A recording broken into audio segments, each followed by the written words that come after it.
Thanks so much for having me here. So I think we've already touched on a lot of the themes I want to maybe elaborate on today. So one thing just to start out with is to pause and think about what an amazing moment we're at in terms of the ability we have to use technology to improve the efficiency and reduce the cost of financial services. And ultimately, if we don't end up with very low-cost financial services, we will have failed. Because in some sense, a lot of these things, they used to be legitimately expensive, and now they're not. And really, there's a question of how quickly we'll get there, how quickly we can expand access. But what we can basically do is eliminate a tax on all global commerce. And if you think about the magnitude of that opportunity, it's probably bigger than most things that we could spend our time on. And then another point to just highlight at the start is how important it's going to be to create a brand new regulatory muscle. And it's really quite different to regulate human processes and take a legalistic perspective than it is to regulate software and automated, optimized processes. So that's also going to be our collective responsibility, really, to educate the next generation of regulators, to set up new institutions that have enough regulatory muscle to understand what they're regulating, to test, to do experiments, to do surveys, and actually be able to take a stand on what's beneficial for consumers and what is not. If the private sector becomes sort of automated and optimized, that can make it very difficult to keep up from the regulatory side. Now, at the same time, the opportunity is just enormous. The fact that we can basically deliver to people at very little cost financial education, financial products, we can help people manage their financial health, we can develop relationships with people and have access to information about their lives and help them manage their lives, help them access government benefits, help them avoid fees and mistakes. That's just an enormous opportunity. And so also, I would say going forward, we're collectively going to want to be building things more than we did in the past, really creating new products. And an exciting thing is because they're digital products, even as academics, we can do that. And that's something that I have a lab at Stanford and collaborating with organizations like Ideas 42 and others, really trying to take this technology into people's lives. So let me start by then, I'm going to elaborate on those points. When we think about artificial intelligence, machine learning, big data, and financial regulation, a first insight is, or observation is just that large financial institutions are currently plagued by inefficiency. There's a very large share of things that they do that are just people copying things from one database to another. There are people trying to cobble together ineffective systems. So if you could re-architect these things from the ground up, you would have a dramatically fewer people and a lot more software, and they would be dramatically more efficient. And actually, sometimes people worry that I'm going to talk about how regulation gets in the way of that, but ultimately, the end state is actually much easier to regulate in a lot of ways because it's automated and we don't have human mistakes. But we're going to have a long time to get there with the legacy institutions because they have these legacy systems. Their software is incredibly fragile. They don't know how it works. You talk to their IT people, and literally they're afraid to change things because the whole thing might break. And so what happens in practice is that they work with different business-to-business fintechs, not the ones that you see as a consumer, that try to create additional products that plug into their legacy systems to try to add functionality. High-quality software architecture in born today tech firms is modular. You use a lot of software as a service. You don't reinvent the wheel. The different components can be modified, tested, and pulled apart in different ways, but it's going to be very hard for the legacy institutions to get there. Their execution is poor and they're very expensive. So the most likely path forward for the firms that survive is a mix of internal innovation and business-to-business fintechs. But we should expect that some of these things may not survive, and that's maybe a good thing because it's just too hard to fix those existing systems. And the cost advantages of having more modern software are so great. Now, the big point, though, and this is like not rocket science here, is that the regulation is actually not designed for the AI ML innovation. And I'll expand on that some. This is something that there's a lot of research going on in the background, but I'll highlight some of the problems it's addressing. The traditional regulation is about human processes and compliance. So you say, are you following these steps? And if something goes wrong, a regulator comes in and checks if you followed the steps. There's not cost-benefit analysis there. When you move to a software-driven system, and it's AI, ML, digitization, optimization, first thing is that your decisions and trade-offs are codified in software. So if you think from a contracting framework, we had things that were not observable to the regulator and not contractable, and now they're codified. Now, that seems like a good thing, but to firms, that can actually be an impediment because now things are codified. And they worry that 3 or 4 years later, the regulators may come back and criticize their decisions when today there's no guidance about what they should be doing. And just a small anecdote about that, suppose a bank is doing customer segmentation, they use unsupervised learning, they just put people into groups, they find one of their segments are alcoholics or gambling addicts. And then what do they do with that? That's really a societal question. Do we as society want banks to do something about the alcoholics they discover or not? We don't actually have agreement about that right now. But later, somebody may be upset about the decisions that you made when you did this analysis and identified things. But yet the banks are not prepared to actually take action on this. They don't have the expertise to do anything with this information, but they can't help discovering it. And now it's written down and coded forever that they discovered this and either acted or didn't or failed to act. The algorithms require objectives, so you have to codify what it is you're optimizing. And every machine learning algorithm has demonstrable errors. They're trained to minimize error, and so you can't train them without calculating an error, but errors are often not allowed in parts of the financial system. So we have to have a system that understands the cost-benefit analysis. So on the one hand, you'd say, well, this is kind of obvious, duh. We should have cost-benefit analysis, and we should then therefore recognize that humans make errors too and compare error rates. And we should obviously use this much more often than we probably are today.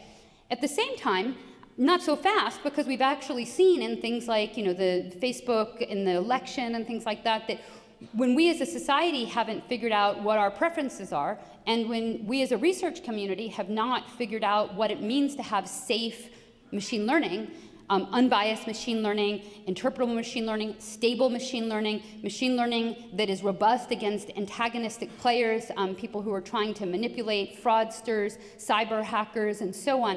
If we don't know what that means, and we don't today, we haven't agreed on what all that means, then yes, we shouldn't not use machine learning because it has errors.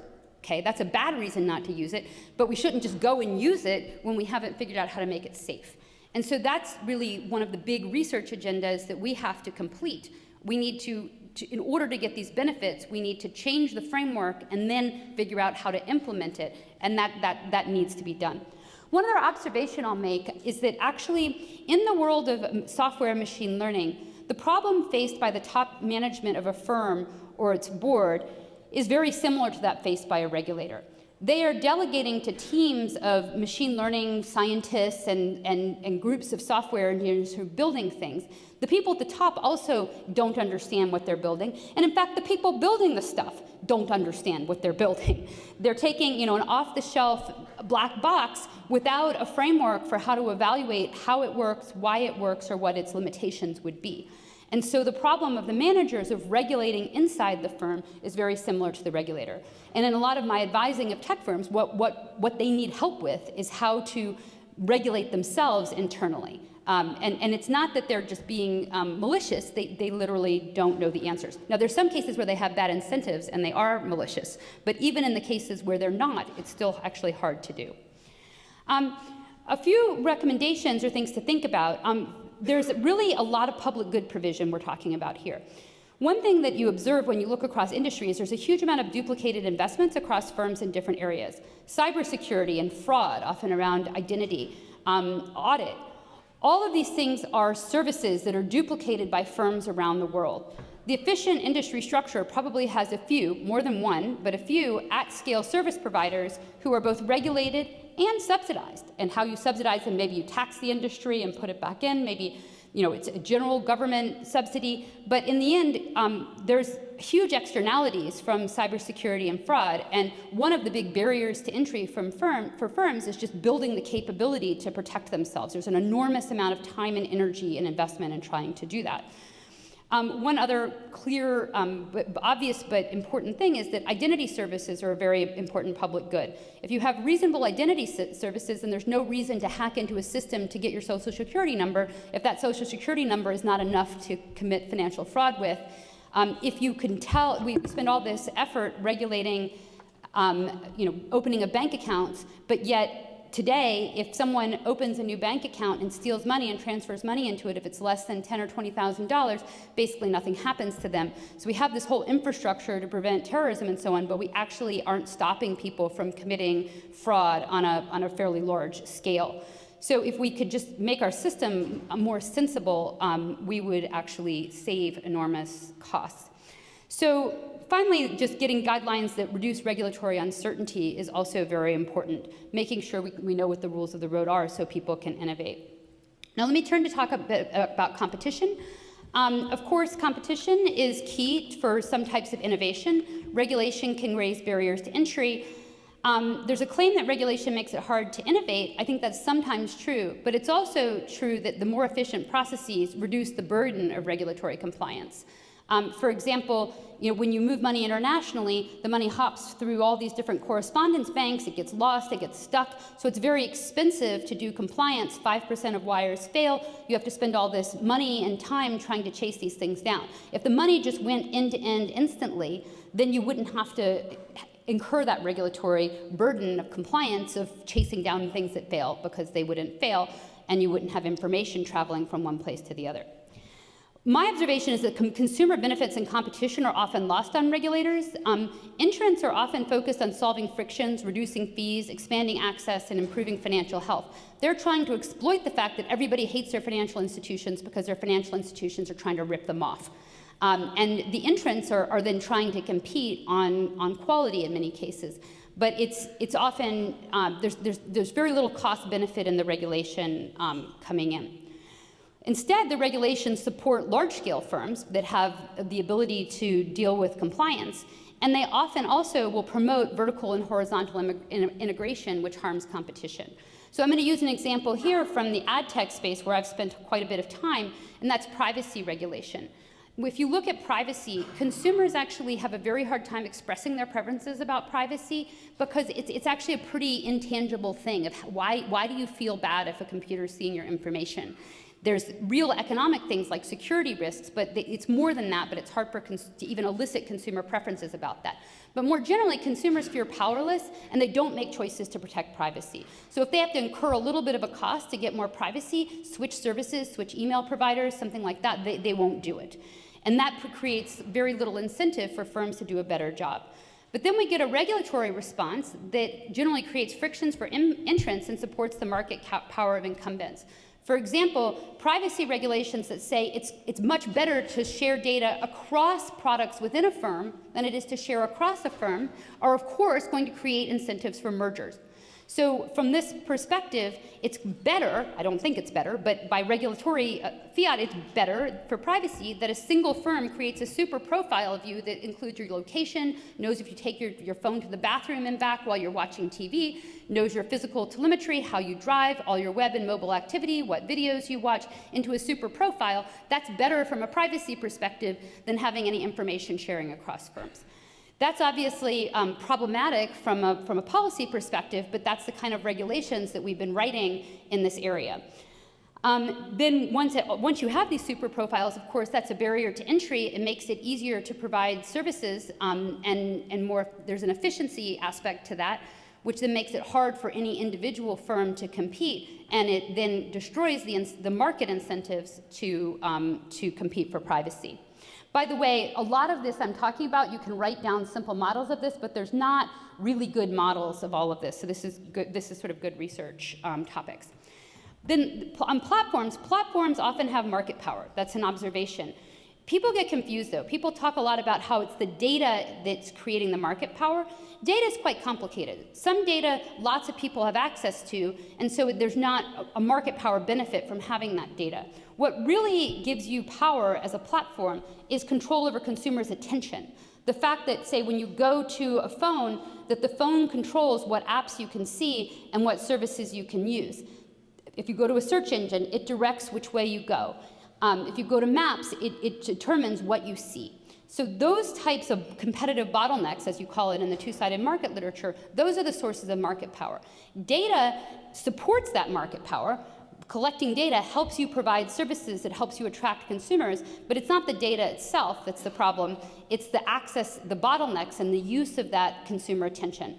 When you have the consumer attention and you have a bottleneck, then you're able to charge for access to the consumers, or if you want to enter with your own service, you can direct consumers to that service. Now, if the service you're directing a consumer to is in a competitive market, it's not a problem to have vertical integration. That can be efficient. But if the downstream market is something that has its own scale economies, like many services have, digital services, then it is a big problem for competition. So generally in the financial services space, we can think the platform aggregates consumers and charges for access and makes the financial institutions into dumb pipes. And we think about, well, do the big techs want to be banks? Well, they don't want all the headache of being a bank, but they don't care about that if they can get all the profits and just have the banks provide services at constant marginal, at marginal cost, basically. So that, I think, is more of the strategy for these big tech firms. If you have access to the consumer's attention, you can auction off the right to serve that consumer. You can direct traffic to one provider versus another and suck out the surplus from yourself. You don't need to integrate.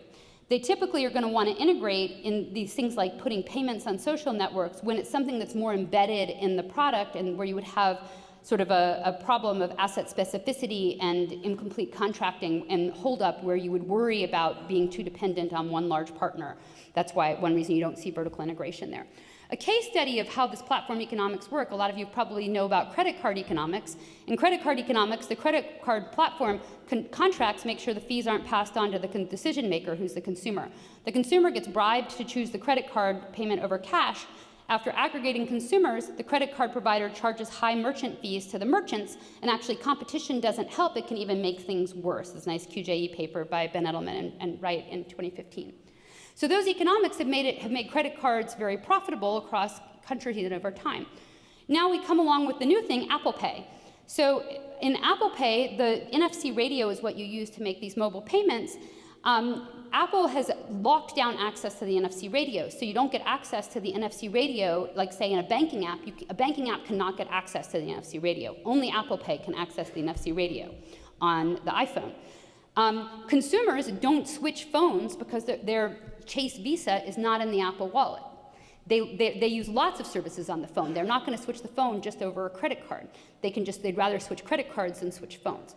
So as a result of that, Apple is able to charge very high fees, on the same order as the Visa and MasterCard network interchange fees. 0.15% of all transaction volume goes to Apple, and those are not allowed by contract to be passed on to the consumer. And that has the same credit card economics, but now we've extracted the profits away from the credit cards and put them in Apple's pocket. Okay? They just took the credit card game and worked it for themselves. So now they get the profits. Well, what are we going to do about this? I think hoping competition works is not a good answer there. We've seen that that's failed with credit cards already, and so this is going to probably be something where we just directly regulate those fees. But right now, there's not that much movement in that direction. People have been very slow on this.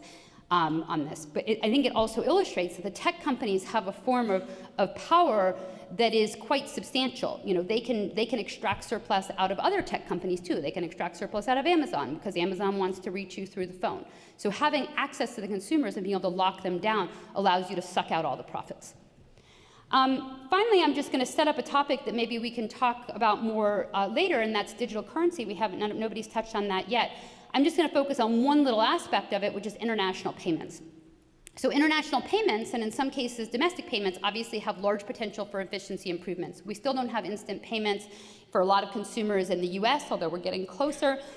We still have delays of a couple of days. If I want to move money from Fidelity to Bank of America, if I don't pay them $20, I have to wait a couple days to get access to my funds. This is so like 20th century.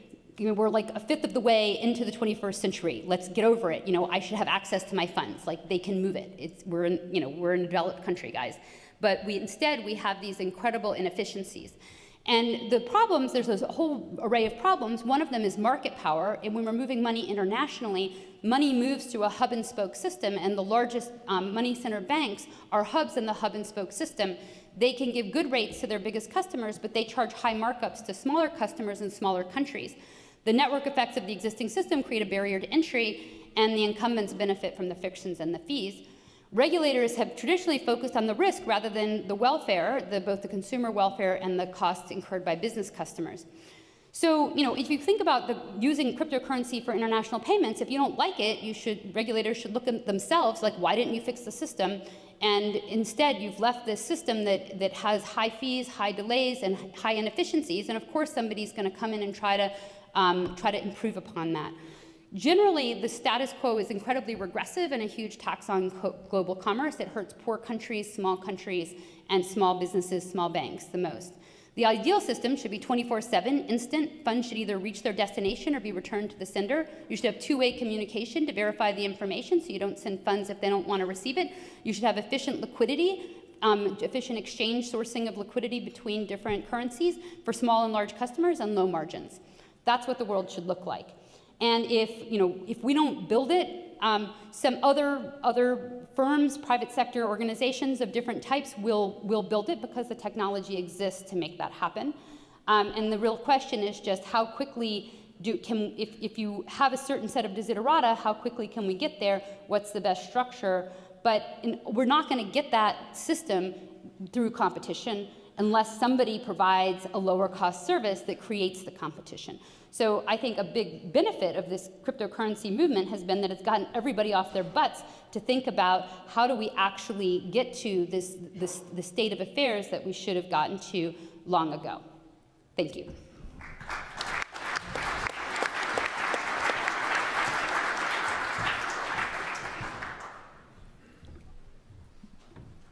That's great. Thank you, Susan. So what I'll do is, at the risk of oversimplification, what I'm going to do is just go over a few of the themes and maybe just tee up a few sort of salient questions for us to, focus on. And what I'll do is I'll just draw on some work that we did at the BIS in our annual economic report last year. So one thing that has come up is this idea that fintechs and big techs in particular are different in the sense that their business model relies on the interaction of a large number of users, and the data that it generates is an indispensable byproduct of their business model.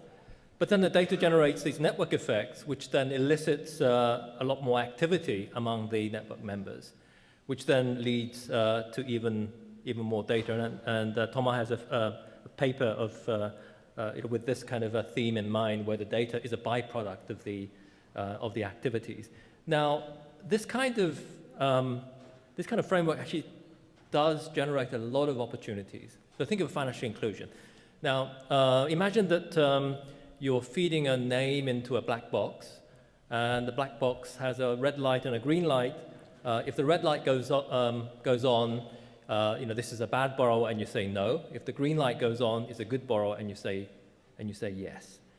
Now, of course, it's not going to be perfect, but suppose that you actually had a chance to backtest how good this black box was, and suppose that you measure on the vertical axis the proportion of good borrowers that actually got the green light. So those signals that actually turned out to be right. On the horizontal axis, imagine that this is the proportion of the bad borrowers who nevertheless got a green light. So it was an incorrect green light. Now, you can sort of dial up and down the frequency of the green light. And if it's a completely uninformative black box, you would just get a green light, whether the borrower is good or bad, and you would get this 45-degree line. So it's a completely uninformative black box, if you like. The perfect discriminating black box would be one where you only get green lights for the good borrowers, and you have a red light for all the bad borrowers. And in general, the the further you move up, the higher is the accuracy. Now, what I want to do is to give you an example that we reported in the annual economic report, and this draws on some joint work that I did with Leonardo Gambacota and Yi Huang, John Frost, and Paulo Svenden. And Paulo Svenden comes from this fintech firm called Mercado Libre, which operates in Latin America. And this yellow line here is the pattern that you get when you dial up and down the frequency of the green light. And what you see there is definitely it's above the 45-degree line, so it's definitely better than just a random noise. But if you also were to use their big data machine learning information, then you would actually do even better than the pure just a credit bureau score. So you can actually do better in this way. You're a better discriminant for the good borrowers. Now, one of the consequences of this kind of finding would be that you can extend credit to a larger number of potential borrowers, and therefore you can expand financial services. If the borrower in particular comes from a region that's unbanked, or the borrower lacks documentation, lacks collateral, then you can actually go and use these techniques to actually extend services further. One interpretation of why you can do better with the machine learning algorithm is that you have the full network information. So not only do you have access to the information of the borrower and the borrower's characteristics, you actually know who the borrower interacts with. So it's like judging the character of someone by judging the character of their friends. So who do you hang out with? So what are the interactions? And this is the kind of thing that if you run an e-commerce platform, you can certainly get a much better sense of. Now, Antoinette mentioned monetary policy, and one thing that comes up is that if you can use this kind of big data, you may be able to liberate yourself from the reliance on collateral. So one of the results that we find in some ongoing work is that if you look at and this is for China, we there's some ongoing work on China, is that the elasticity of credit with respect to house prices is very different depending on whether it's bank lending or whether it's big tech lending. So on the left-hand column, this is the traditional association you would find between the elasticity of credit and house prices. But on the right-hand side, this is the coefficient that it's still positive, but it is far less strong, and it turns out to be statistically insignificant. And I think one of the things that this kind of finding raises is how robust are these findings. Now, one thing that we were able to do, and this is from the same paper, this is Leonardo Gambacota, Yi Huang, this is Yiping Huang, and Han Chu. What we find is we can actually track the time series of the area under the curve. So I mentioned, these curves. If you were to take the integral under the curve, that's a useful summary statistic of how good this kind of device is for discriminating good and bad borrowers. It's a number between 0.5 and 1. And one thing that really is quite striking is that when China introduced restrictions on big tech and on shadow banking products at the end of 2017, we saw this quite sharp drop in credit. But if we look at the area under the curve calculation, it turns out to move around as well. So it's not a constant. It actually depends on the input that's put into the black box, and it depends on the economic circumstances at the time. And when the area under the curve calculation was already declining before these restrictions were put in, but then they continued to decline, which suggests that as conditions tighten, the big data machine learning type calculations were not as good as they were before. But one thing which really does come out is, nevertheless, you're still better off using these new techniques than simply relying on the traditional, the balance sheet-based measures of creditworthiness. So the blue one is traditional information. The yellow is the area under the curve if you were to use a statistical model, but throwing in a lot more variables. The red is the particular discriminant model that this particular big tech was actually using. Yes, it's falling, but it does better than the traditional information. So, in the introduction, I mentioned that some of the policy issues, they straddle the traditional policy issues to do with financial stability and consumer protection, but also there are new issues that are raised, in particular to do with competition and with data privacy. And in the category of traditional concerns, one thing that has come up in the policy discussion is if the big techs and the money market funds that they run are holding other financial claims in the financial system, what are the general criminal effects? What are the systemic effects that generates? Now, this chart shows you the assets that are held by the money market funds of the Chinese big techs. And what you see is that the pink bars are pretty big, and these are short-term bank deposits. And to the extent that if there were a rapid redemption shock, it could transmit the shock to the banking system as well if there is disruption to the deposit funding to the banks. And perhaps for this reason, more and more regulations have been put in. So one set of regulations have been on the limits to instant redemptions of the money market funds. There's also been the central clearing requirement for the big payments firms, but also the idea that you need to have very high reserve requirements for these payment firms as well. These are traditional financial stability concerns that are being adapted to apply to the new entrants. But there are, of course, new challenges because there's the issue of so one issue is the traditional concern between is a concentrated banking sector good for financial stability?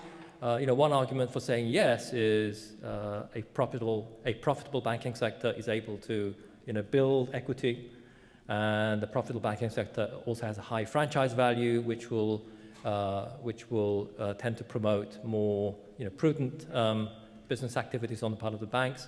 On the other hand, we have competition. Other things being equal, a more competitive industry is better for welfare.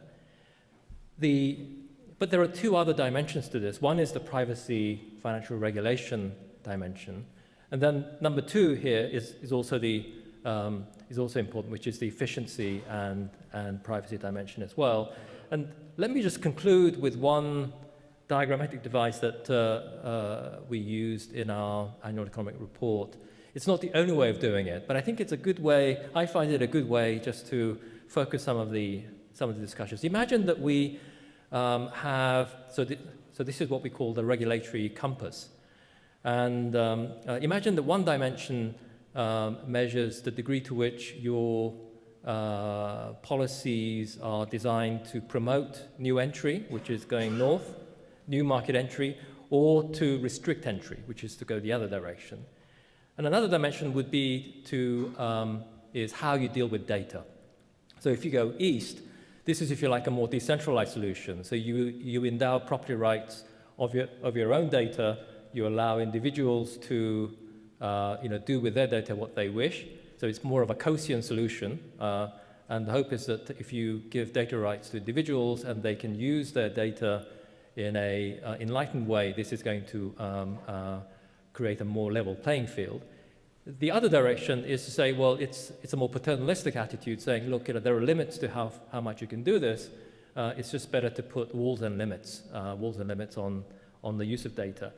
And if you sort of plot it in this two-dimensional diagram, I think some of the things that we associate with this, the new dimension of competition. So, to the extent that we now have financial stability issues commingling with competition issues, we may have to address both at the same time.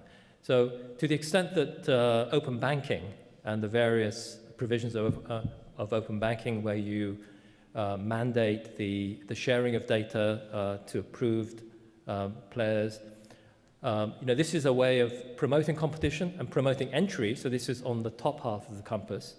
But also it's by giving the discretion to individuals on how they use their data or how they can actually make their data available, it's also going towards the more decentralized COSIAN solution. And there are elements of the European Union's General Data Protections Regulations, GDPR, which also have that feature.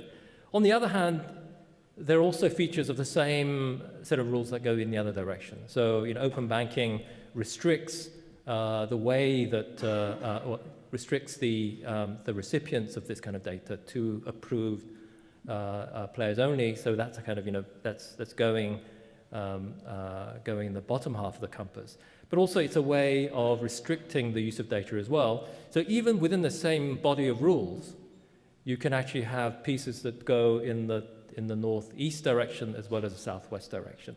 And it may be that this is one way we can think about trying to level the competitive playing field by sprinkling suitable sort of grains of sand in the excessively well-oiled machine of this data network activities loop. And I think this is where the theory of the second best might be quite useful. And if you read the chapter, we also discuss other initiatives around the world. I think one very thorny issue, which Susan also mentioned, was that different actors are in charge of different regulations. Now, we have three sets of players involved here. We have the traditional financial stability regulators, so central banks, supervisory agencies, and so on. But then we have the competition authorities, and competition authorities and the traditional financial stability regulators haven't always seen eye to eye. So, for example, on the concentrated banking sector question, quite often there's been a disagreement between these two groups. But then into this mix, we also have the data privacy regulators. And here, sometimes the data privacy regulators apply a set of criteria that are not, if you like, that are not purely about the ways and means. There's a very strong sense that there are some privacy issues that are beyond economic trade-offs, that very much have the attributes of fundamental rights. And in this regulatory compass, what I've done here is to plot the dots in different colors depending on who was responsible for bringing in these regulations. You have the financial regulators in blue, the competition authorities in green, and the data privacy regulators in red. And as Susan was saying, unless you actually have a joined up response, it's not clear that you're going to get the optimal response. And nor is it going to be obvious how you can reconcile this view that data privacy has attributes of a fundamental right versus someone who applies an economic reasoning, saying everything is subject to trade-offs and it's all a matter of the price. And I think that discussion is just getting going. And I think this is one area where, as policymakers and as academics, we can contribute a lot by clarifying the thinking. And let me perhaps, also just spark the next round of conversation by following up on Susan's comment about digital currencies and cross-border payments. Let me just, first of all, I just want to, open the table to the other panelists, but also ask them, if they can, also to think about the issue of what is the scope for the public provision of public goods, in a sense that, is there a sense in which, some underlying sort of basic infrastructures, foundational infrastructures are so foundational that it can only be provided by the public sector rather than the private sector. And if that were the case, where do we draw the line between cases where it's obvious that it's always the public provision which is optimal versus versus cases where the private provision is superior. So Thomas, shall I turn to you first, and you can just reflect on this or any other issue you wish. Thank you. Thank you. Yeah, I think, so I'm going to be brief so that we have time for questions. I don't know, my feeling with fintech, honestly, is that there is the usual, I think the usual trade-off still applies, essentially. So we know from history that when there's a big change, we overestimate the short-term impact, we underestimate the long-term impact. I think that's going to be true there. And also, we also tend to overestimate the extent to which new technologies are going to change the fundamental economic issues. So the way I think about fintech, if I have to make like a first order statement, I would say it's going to improve efficiency, it's going to probably improve allocations and like distributions, subject to huge caveats with exploiting behavioral biases like Antoinette was showing, and creating more opportunities for discrimination. So I think that's going to be the level effect. And my guess for financial stability is it's going to do exactly nothing. I think that financial stability, pre and post fintech, can be exactly the same. I don't think it's going to improve it or make it worse. I think it's going to create exactly the same issues that we've had. I think fintech is going to solve nothing to that one. And I think your graph with the Chinese mutual fund sounds like you put your money in the mutual fund, in the money market fund, and then they deposit in the bank. But I don't think it changes anything to the fundamental problem of bank stability, for instance. So to a first order, I think that fintech is not going to improve financial stability, and that the fundamental issue of short-term debt, maturity mismatch, is going to change, is going to be the same. Now, that's to a first order. Perhaps at the margin, in some cases, it's going to change, but if I'm to make a guess, that'd be my guess. So maybe I want to respond to the last thing. I think it's true that, obviously the economics of financial markets are still going to hold. The one area where I worry a lot is cybersecurity, and that, kind of their fintech in a way, you can say it's not the financial risk, it's literally the infrastructure risk of those platforms that now become, more hackable, more, open to fraud, either by, consumer behavior that opens up opportunities for lapses in cybersecurity, or kind of, firms, banks in particular. I would worry that, say, smaller banks, financially kind of more constrained banks, are cutting corners or just don't have the capabilities to provide the same level of security. So there, I think, is a potential new risk factor that we haven't seen before. And then the second thing, which, kind of is in addition to what Thomas was saying, is, this was also the last thing both Susan and Hyun were hinting at, is that cryptocurrencies open up a whole new dimension on payments. And I think what we have learned is some of the currently kind of most prominent cryptocurrencies like Bitcoins were or are designed in a flawed way, because the big flaw that you have in these cryptocurrencies is that the incentives of miners all push towards centralization of the mining activity, when you wanted to have a distributed, kind of in a way more democratized system of cryptocurrencies. But this is obviously solvable, and here I would, kind of with different cryptocurrency designs, and some of them are obviously changing these days. But here I do believe that one has to be very careful, because I think while I would hope that these new technologies can create massive new opportunities, number one, I would be very concerned to create vulnerabilities where ultimately the regulator will have to bail out firms that were poorly designed, just because a huge amount of consumers have now moved to these platforms without understanding what type of kind of services and they're accessing, and their money gets lost in them. And the other thing that I think we need to be very careful about is that there are tech companies if you think Libra, for example, that have existing networks that they can exploit to also deliver financial services on, right? And here, it's not clear that a tech company is also the best provider of financial services, but if you already have an existing captured base of customers, then obviously, your entry is much easier. And I think this is the last thing I want to say to this is, I personally would think rather than forcing central banks to providing an alternative platform and being in the business of kind of innovating on, kind of the infrastructure of technology, I would rather opt for regulation that opens up existing private service, of private infrastructure to more competition and to other financial service companies being able to use those platforms, similar to what we've seen in telecommunication, right, and industries like that. Yes, so lots of great issues here. It's hard to know what to react to first, but maybe on the original question that you asked about public versus private, I definitely agree with Antoinette that a lot of these things are better provided by the private sector.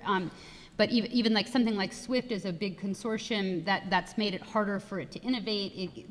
There's lots of reasons that a more nimble firm can get there faster.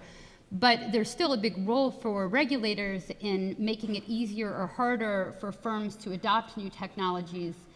And I think that, for all of, this isn't the time and place to get into all of the advantages and disadvantages of cryptocurrency, but I think one of the big advantages has been, again, that it's just sort of pushed people in the direction of saying, wait, why again is it okay for these things to take, 10 days for people to get money to Africa, or what other kinds of problems that we have? And I guess another concern there with kind of unintended consequences of regulation is that, remittance providers, which part of what Libra was trying to solve is remittances.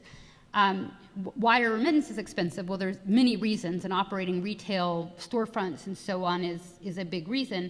But entering remittance providers can't get a bank account at a big bank because of regulatory risk. So then they go to smaller banks and get less service because those banks pay markups to the big banks. Overall, the remittances are still happening. So your regulatory approach didn't stop the remittances. It just pushed it at arm's length and raised costs. And so at some level, we need to, somehow we've lost sight of the end consumer. We have to say, all right, we're going to have remittances and we're not going to have remittances. If we're going to have remittances, yes, that is risky, but that doesn't mean that it's better to push it onto a small bank that doesn't have the right scale economies and infrastructure to deal with it properly. That's just sort of, hiding from the problem. So I think in the end, we've created a lot of these openings, and then it's not surprising that if people can solve the problem with technology, that they come in and try to compete in these openings that were left. But I guess getting back to this regulatory compass as well, I'd say, well, part of the thing is it used to be an option to just have a concentrated banking structure and let them, charge high fees and rip off poor consumers and exploit them and be happy with their profitability. But that has become less of a viable option because of the entry and competition from new tech firms. And so maybe we need to rethink the approach and say, all right, well, maybe these fees are going to go away, and we should be, if we want stability, we should plan on a future with fewer of these inefficient fees, and actually make the cost structure go down through automation and improved efficiency, and then approach the stability problem head on rather than indirectly in a way that's also very regressive. And so I guess one of my big objections to all of this is just how regressive the kind of status quo has been. On the public-private interaction, though, I would say I do think it is very hard for smaller companies to deal with cybersecurity. And again, what's the root of the problem? And some of the privacy concerns, for that matter, too. Why am I so freaked out about people seeing my data? It's because they can actually hurt me with it. And that's just a failure of regulation and good public policy. If having my social security and birth date doesn't allow you to hurt me, then I don't care if it doesn't need to be protected anymore. And so I think identity infrastructure does seem like something that makes sense for governments to be involved in, because of course governments do generally already have to know who their citizens are, so there's a complementarity there. And then more broadly, of course, the government can't be, well, they have branches of the government, but generally our government is not good at cybersecurity in the military parts of things. But we're actually pretty terrible in the regular government. But we can have private providers of services, and we can think about, getting compliance by making sure people are using a service provider who actually meets various requirements. And that seems like the efficient industry structure. Yeah, so to me, I think it's a bit like, if you think about it's a bit like airline regulation. Like there is no private market for assessing the safety of planes. It's regulated by governments. And I think the cybersecurity, but the airlines are private. So I think that's kind of the right framework for anything where there's real danger. So the process is very complicated. Nobody understands how airplanes actually work. It's life or death. Then the answer is, as it turns out, is very strong government oversight and regulation of private companies. I think what Susan described to me is very similar in the sense that it's way too complete. Knowing what is safe or unsafe in terms of data, privacy, identity, for the individual, the typical citizen, it's impossible. It's way too complicated. So and to me, in that world, it's clear that you want very strong oversight by the government to actually put stamps on this is safe, this is not safe. And after that, it's private companies doing it. But I think the public good there is to recognize that nobody will ever understand what is safe or unsafe. And you can't expect people to understand, be able to make that choice. So your government needs to have a framework to put a stamp on safe versus unsafe. And after that, the private sector can do a good job. So I think, to me, that's going to be the key public provision of public good. Of course, we can go backwards with that and say, oh, there's a cookie, there's a cookie, there's a cookie, there's a cookie. Click this box, there's a cookie, there's a cookie. And of course, cookies they must be evil, they must be poisonous, and so that when the messaging is completely disconnected from the costs and benefits, and also makes people feel helpless and unable to, control their situation. I'm being told something's dangerous, but I can't live my life without it, then that's counterproductive. So that's partly why we need the research muscle to actually build warnings and information provision to consumers that actually is effective. And that's where a lot of the behavioral work, those types of things that Annette has worked on, and Antoinette and Ideas 42 and other places have worked on, to try to actually figure out how do you communicate relevant information to guide consumer choices in more productive directions. Great. Why don't we get a few questions from the audience? And let me apologize from the outset that because of the lights, I can barely see even the front row. So if I don't recognize you, it's not because I'm being lazy. It's because of the lights. So let's see if we can gather a few questions. Yes. So already I cannot see. Yes. Go ahead. Yes. Go ahead. My question is about discrimination. If the existing training data already has discrimination embedded in it, how do you expect machine learning algorithm to actually improve on that? So the question was, how can machine learning improve on human decisions if the data already has human judgment in it? So that's a great question. Actually, we have a session tomorrow about AI and fairness where we're going to have more discussion of that. But one thing is that I think it's a very important question, but generally when firms are doing these things, they run experiments. And if you know that you're going to build an algorithm like this, you can actually be intentional in your data collection. So that doesn't mean that everyone is doing it today, but the best practice would be that you recognize that you have observational data with certain biases. You can augment your data collection. You can also you can augment by gathering different types of data sources. You can reweight your data to make it more representative, and you can do experiments to gather more. At some level, these are more solvable problems than you think when you realize that you have the ability to design your data collection.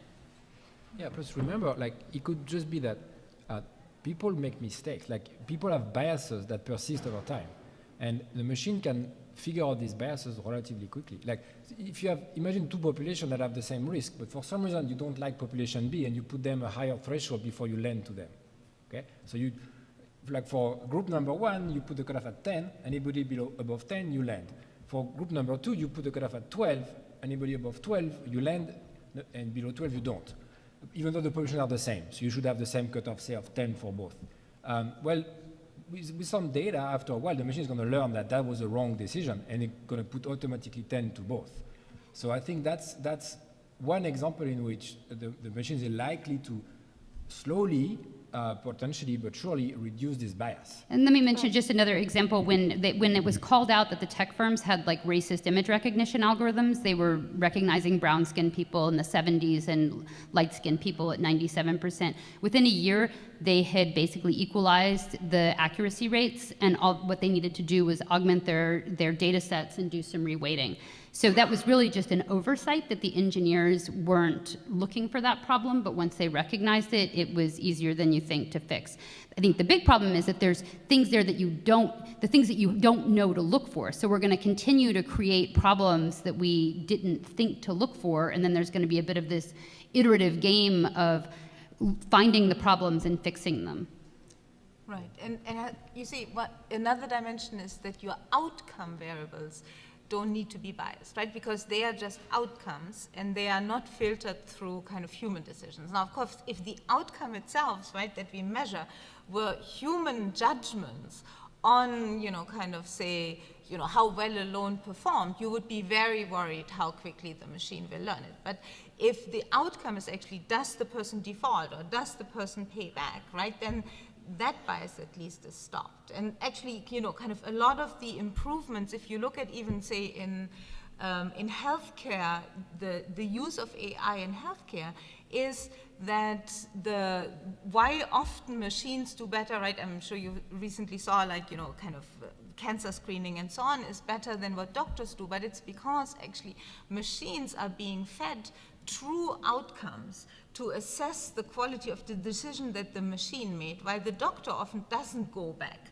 and really look what happened to that case of that woman or man that are diagnosed, right? And so actually often humans don't get this, or either don't have the time or don't get the same quality of information to update their models that we can give to a machine. Yeah, and you can have a taxonomy, basically. Some kinds of AI mimic humans. Right. So, like, you can build an AI to try to make the same decision a loan officer would have made, and then they would inherit the biases, and in fact, that kind of model would exacerbate biases. But if you have outcome data, true outcome data, then you should be able to correct biases. Now, there's still a caveat that if suppose you default because the world is racist, or suppose you don't get promoted because the firm is sexist, then, if the outcome is getting promoted, well, you'll reinforce that bias. But if you have a more objective outcome that is not tainted, that's where you can get the best bias correction. No, just one thing. So I think the conclusion there is that that's where research is useful, which is we can categorize. If, exactly like Antoine said, if the outcome is an observable objective fact, then the machine probably is going to debias itself over time. If instead you're using the machine to replicate something that people would have done, then in fact it's not going to debias, it can go even the other way. So I think that's where, and so to the extent we use observable outcomes, I think we can be reasonably optimistic. The place where I think the biases could be worse is what Antoinette was showing earlier, which is if the borrowers or if the clients themselves have behavioral biases and the machine learns how to exploit these biases in a smart way. That's different. I mean, that's a very different way, but I think this could be an issue actually. Which is why it's so important that we figure out how to get competitive incentives to have the firms more aligned with their customers.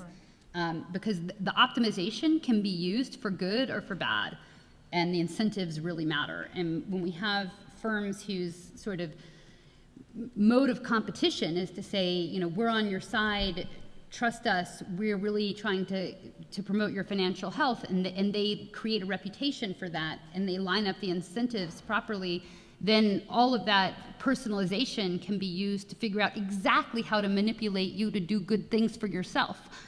But the exact same tools can exploit you if your incentives are wrong.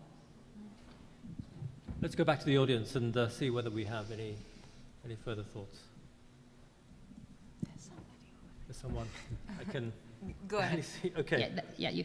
Yeah, so Go ahead. I just wanted to ask your opinion on, so you talked about this interaction between the consumers and the firms regarding data privacy and issues related with that, but we also have this parallel interaction between the government and the firms on the use of data, for example, for national security issues and the issues that go hand in hand with anonymity of data. So I was just wondering what are your opinions on that, the relation of that with regulation. Yeah, very good question.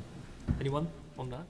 So yeah, the question was about the relationship between governments and firms on, security. I mean, again, I think that this is another place where, as researchers and academics, we need to be really important part of the conversation. We need to educate society about what our choices are, and consider where we fall on the spectrum of trusting our government and getting more safety and crime protection and deterrence and things like that against more freedom, but potentially more risks from sort of everyday sorts of crime, and we have to participate in the conversation. Certainly all of this data observability is complementary with authoritarianism.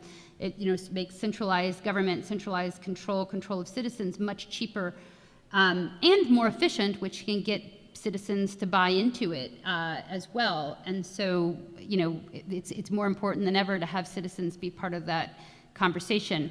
Of course, there's a trade-off there as well. One reason in the U.S., we don't have a national kind of identity system, which is creating massive costs on every firm, on every entrant, on every financial transaction.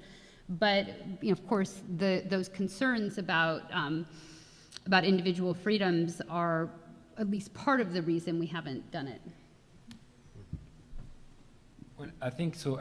Of course, I agree with what Susan said. The issue with government, there's another layer, which is the international cooperation. I think the issue you mentioned is the main reason why we will never have the same. We will not have Basel II for data protection, you see, because precisely for that reason.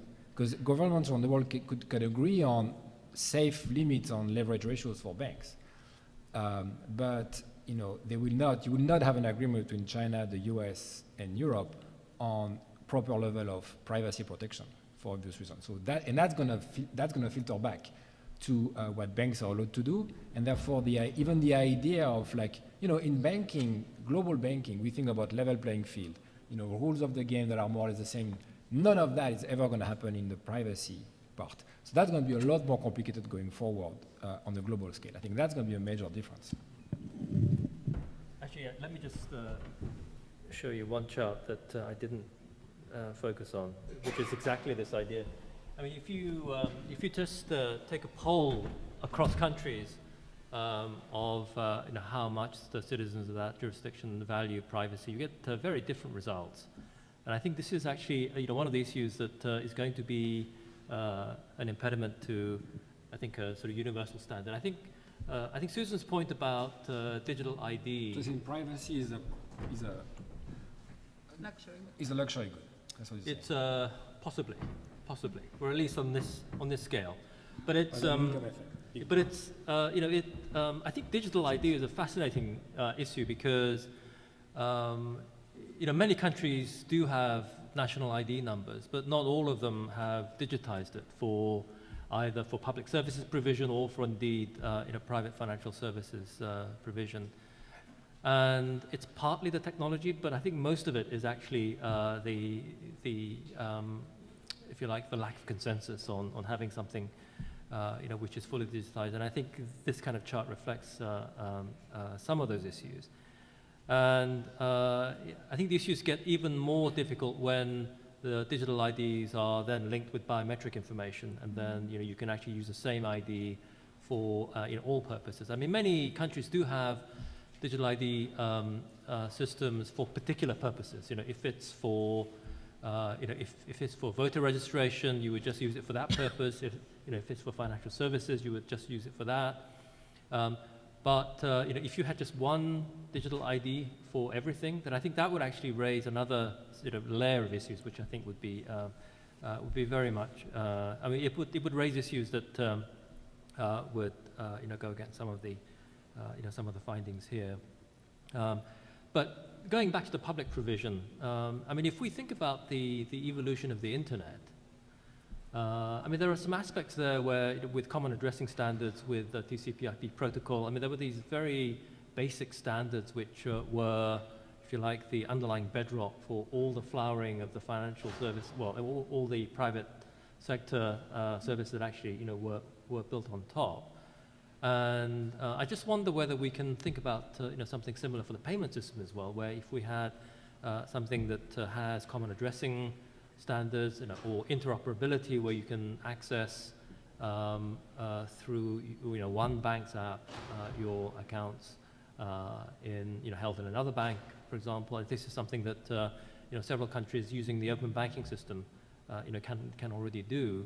I mean, that would be perhaps one way of maybe squaring the circle of having the innovation being done primarily by the private sector, but underlying it, there's a bedrock of, if you like, the foundational public goods are there, which doesn't have to be publicly provided, but it's something that needs very broad consensus among all the actors, some kind of standards that are actually set. I don't know what do you feel about that, Susan?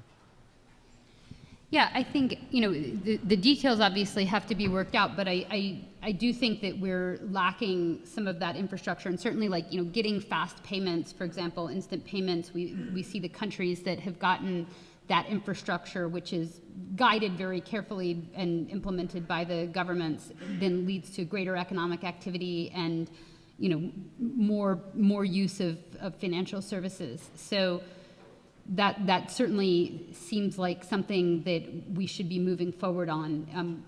There are many possible ways to do it, but banks should be able, in 2020, we should be able to move funds, instantly 24/7 around the world, and getting the infrastructure in place, whether it's provided by whether there's a set of competing fintechs that offer the services, the software to do it, and then the regulators, facilitate that and bless the use of it, or whether, banks together come up with their own architectures. That's, I think, a design question that requires research. But the role of government in pushing us towards that and saying, no, the new equilibrium is going to look like this.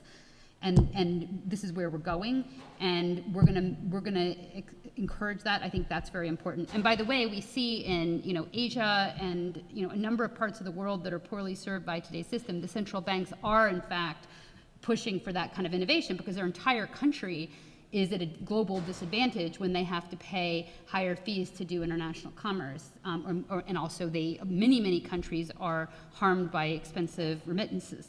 So those countries have been often at the forefront, while it's the more developed, richer countries where their banks are profiting from the existing system that sometimes go more slowly. Right. I mean, the difficulty often is, though, that it's exactly the countries where the government itself is part of the provision of financial services and either benefits from it or distorts some of it, right? That actually make it very difficult to improve efficiency. So, kind of at the extreme, right, if you look right now, Venezuela is one of the places where cryptocurrencies are used the most, because the government itself, and the fiat currency of that country is obviously so distorted that their citizens, kind of cannot move money across the system. And so I think that's kind of the constraint for this global consensus, in my opinion, and maybe at a less dramatic way, but kind of you look at many other emerging market countries where either the banking sector has a large government footprint, where, right, there's a lot of government ownership. If you look at many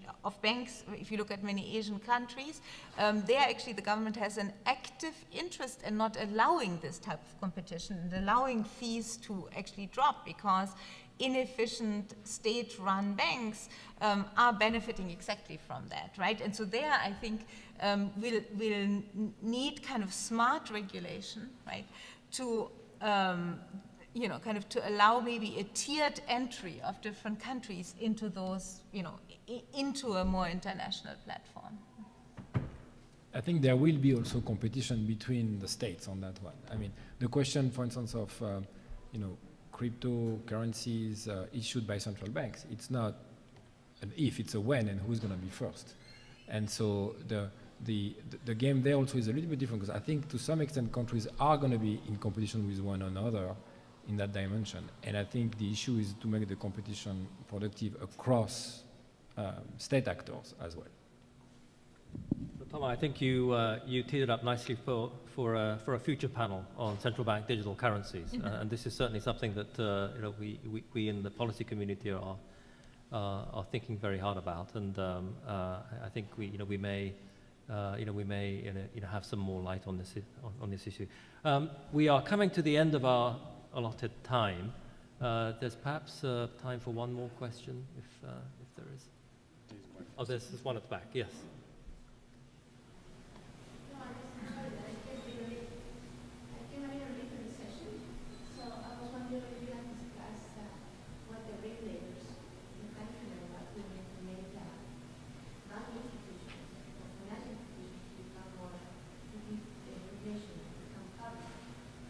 Yeah. The second question is, I guess what I hear is that machine learning we learn about the customers, the depositors.